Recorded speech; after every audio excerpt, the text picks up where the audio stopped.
For years, I've wondered why, with all of the other amendments in the Bill of Rights being constantly under attack, the Third Amendment appears to have remained unscathed for over 2 centuries. Maybe it's because just violations of it would be so obvious that our government wouldn't dare to set foot on the Third Amendment. And then one morning I woke up and realized I was wrong. I'd been thinking about the whole thing wrong. So I'm going to read to you the Third Amendment and we'll unpack how the government is actually violating it.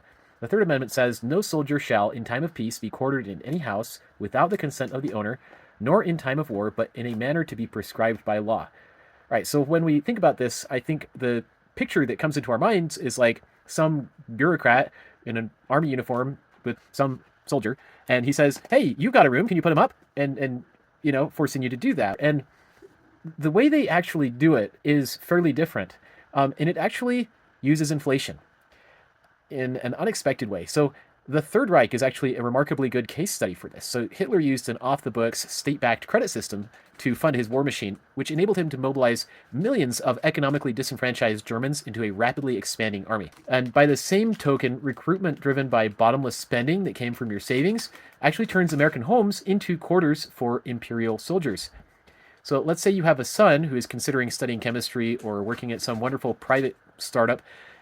As his opportunities vanish thanks to inflation and cost of living increases and government regulation, his dream of study and success fades, and your son falls into despair. Then ICE or some other federal agency comes to the rescue with a tempting wad of cash, asking for nothing but muscle and unthinking loyalty.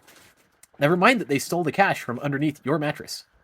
So, how well do you think you will do at preventing soldiers from being quartered in your own home as long as you are not only not allowed to keep what is your own, but the government is using it to buy the loyalties of your children? As long as the government is sapping the value of your home equity and your savings, or has any freedom to spend it on your behalf, there will always be a soldier's foot in your door. I'm not saying, by the way, that all taxation is theft. There are some legitimate forms of taxation, and they're written into the Constitution.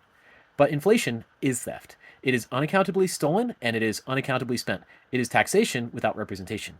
Until we wake up to this reality, we're still going to have soldiers in our homes. So to put it in a nutshell, one of the ways that they're quartering soldiers in American homes without the consent of the homeowners is by not calling them soldiers, just by having various federal agencies that are in fact a paramilitary organization, and they're using taxpayer dollars to do it.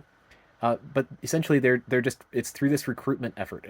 They're stealing your money, and they're using it to recruit your children as soldiers, effectively, for their cause.